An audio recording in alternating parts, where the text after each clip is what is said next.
Bonjour à tous, j'espère que vous êtes bien.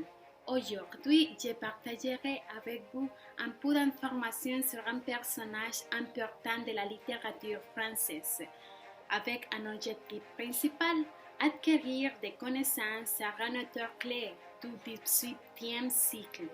Situer cet auteur dans l'évolution littéraire liée à ce cycle, essentiellement l'évolution du théâtre. Repérer quelques œuvres essentielles. On fera un parcours singulier par un auteur pas comme les autres. Modèle unique et son gène dans le vaste panorama des écrivains français. Beaumarchais à tous les aventuriers qui fascinent et surprennent. On commence. L'ascension sociale. Né Pierre-Augustin Carreau le 24 février 1732, il hérédite du métier de l'orgue de son père et donc de la boutique familiale à Paris, rue Saint-Denis. Il va développer un système perfectionné de mécanismes démontrés et se fait repérer par le roi. Les voilà nommés au l'orgue de la cour. Il est puis en 1755 une riche vieuve qui l'introduit dans la grande société et se retrouve très protégée par la fille de Louis XV, grand à son talent de musicien et surtout de mesure un point insolent. Il s'achète un chargé de secrétaire du roi et accède ainsi à la noblesse. On le parlera désormais Monsieur Beaumarchais. Dans la vie de Beaumarchais, il existe des missions très spéciales.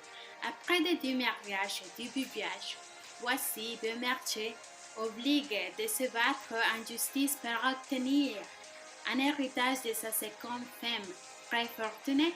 La justice lui sera défavorable et surtout le conseiller Goesman, rapporteur de son affaire, qui restera une de ses cibles privilégiées, tout à cœur de sa carrière.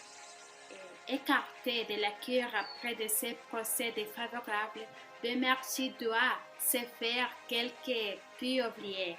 Le voilà alors chargé de missions secrètes à Londres puis en Allemagne, et il rencontrera notamment les fameux et énigmatiques chevaliers d'Éon. Sa dégrâce extrême et il revient vite à la vie politique et intervient en Amérique où a éclaté l'insurrection des colonies anglaises. Il sortira de cet épisode politique avec quelques honneurs et une belle victoire d'un de ses navires après l'entrée en guerre de la France. Il sera officiellement réhabilité par une décision du nouveau Parlement. Maintenant, la carrière littéraire de Beaumarchais. Sa carrière littéraire commence par un jeune plutôt sérieux et Eugénie en 1767, mais Laurent Lamorgan ne lui attire pas le succès et sa préface essai sur la jeune dramatique sérieux ne laissait rien présager de ses futures incursions dans la comédie étant donné le mépris qu'il témoigne à ces jeunes. Pourtant, entre deux missions spéciales à l'étranger, il fait jouer Les Vampires de Séville en 1775, qui obtient très vite le succès. Il lui ira cependant le bien de remanipulation d'abord prévu pour être une parade jouée sur une scène privée. La pièce sera transformée en opéra, mais refusée pour les Italiens, puis sifflée à la première fois qu'on la présente une première fois en 5 actes.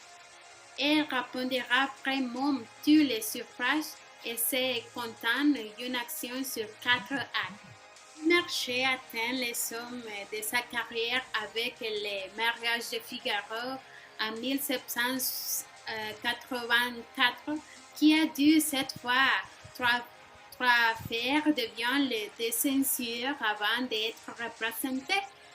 Mais il gagnera une forcée et un satire furent à mesure de ses contre-tempes pour finalement devenir l'emblème du souffle révolutionnaire qui gagnait à cette époque la France. Malheureusement, le succès attire la pure lecteur qui a décidé ensuite de revenir à ses premières amours. Un opéra raté en 1787. Ensuite, Ouverpierre et un mariage sous forme de drame, la mère coupable en 1792. C'est pour cela que ce devient le glace de l'inspiration littéraire. Beaumarchais dans la Révolution. Bien que sérieux d'acquérir d'une situation sociale très confortable et de se recruter à la noblesse des sangs après des rois achètent lui sa particule Beaumarchais reste très critique à l'égard du roi et des conflits d'intérêts qui sévissent à la cour. Ces petits révoltes contre le pouvoir royal et ses représentants lui valant quelques empruntements, et pourtant il y aura eu cœur de servir son pays, même cela se traduit dans la négociation des armes et se termine par un exil forcé en Orlande.